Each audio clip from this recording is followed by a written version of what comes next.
Yo, what's up mga katuto? And for today's video ay pag-uusapan naman natin ang tatlong mahalagang bagay na kailangan mong pagtuunan pansin sa iyong buhay. As a seafarer, marami na akong narinig na kwento sa mga kabaro kong seaman, especially sa mga matatandang kasama ko sa barko.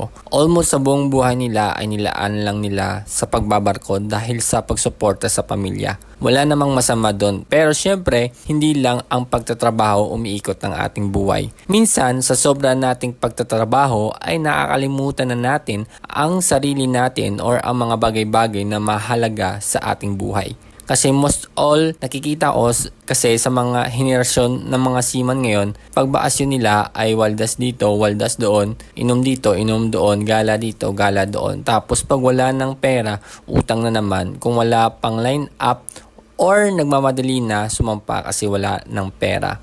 Tapos pag nandun na sa barko, pag wala subas ang opisyal, maalon, grabe ang trabaho, puyatan at dun na nagre-reklamo. At oo, naranasan ko na rin yan, yung pakiramdam na yan. Kaya sumikap ako kung paano ko baguhin yung buhay ko at nagbasa ako ng mga libro tungkol sa self-improvement. Actually, hindi talaga ako mahiling magbasa. Pero dahil mas gusto kong magbago yung buhay ko, ay pinagtiyagaan ko talaga magbasa ng mga libro. Kaya nag-paid off rin ang mga ginawa ko at doon na-establish ang pananaw ko sa buhay. Kaya isi-share ko sa inyo ang tatlong bagay na mahalaga na tutunan ko sa pagsaliksik ko sa pagbabasa ng self-improvement book. Ang una ay kalusugan or ang health. Just imagine kung ikaw ay masakitin, mahina, maraming karamdaman, ano kaya ang maapekto sa buhay mo kung yan yung kalagayan mo? Makakapag-absent ka sa trabaho or worst case scenario, matatanggal ka sa trabaho. Di ka makaka-provide sa pamilya mo in terms of financial needs dahil nawalan ka ng trabaho. Limited na lang ang magagawa mo dahil mahina ka na. This is just an example only. Kaya isa sa mga importanteng bagay ang ating kalusugan. Dahil dito nagsisimula ang lahat ng bagay na maibabahagi mo sa mundo.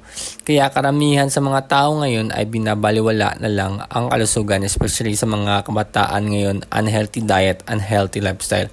Kaya ingatan natin ang kalusugan natin.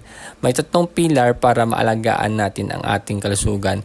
Ito ay ang pag-ehersisyo, pagtulog, pagkain ng wasto. Kung magagawa mo ito ay may basic step ka na sa mabuting kalusugan. Kaya sa mga future video ay tatalakayin pa natin ang mga gagawin para mapabuti pa ang ating kalusugan base sa siyensya. Ang pangalawa is wealth o kayamanan. Naniniwala ako kasi kung hindi mo kayang kontrolin ang kayamanan mo, hindi mo rin makontrol ang buhay mo. Kasi isa sa mga pinaka-importanting tools sa buhay ay ang pera. Kaya dapat mong pagtuunan ng pansin ang kaalaman tungkol sa paano hawakan ang financial na pangangailangan mo. Di nyo ba napansin ang mahirap ay lalong humihirap pero ang mayayaman ay lalong yumayaman? Dahil iba kasi ang mindset ng mga mayayaman. Meron silang alam kung paano palaguin ang kanilang mga kayamanan. Kaya dapat magsaliksik tungkol sa financial literacy. Kaya meron mga libro about sa mga financial kaya makakatulong ito dagdag sa kaalaman at magagamit itong impormasyon para ma-improve pa ang financial status natin. Pangatlo, relationship o relasyon. May kasabihan tayo, no man is an island. Kaya kailangan natin mag-socialize sa mga tao at kailangan nating intindihin ang mga karakter ng mga nasa paligid natin. Kung meron ka kasing na social intelligence ay malaking impact na yan sa buhay mo dahil marunong ka nang mag-handle sa sitwasyon kung saan involved ang socializing. At syempre marunong ka ding mag-handle ng in terms of family and loved ones at maghanap ng circle of friends mo na makakatulong sa pag-unlad mo. Kasi malaking bagay ang nasa paligid mo kung nakakatulong ba sila or hihilain kanila pababa. Kaya mahalagang tuunan ng pansin kung sino-sino ang mga circle of friends mo. At yun yung tatlong bagay na mahalagang tuunan ng pansin sa ating buhay. Sa mga susunod na video ay deep dive pa natin kung paano nga ba makatulong yan sa ating mga buhay. And that's it for today's video mga katuto. Peace!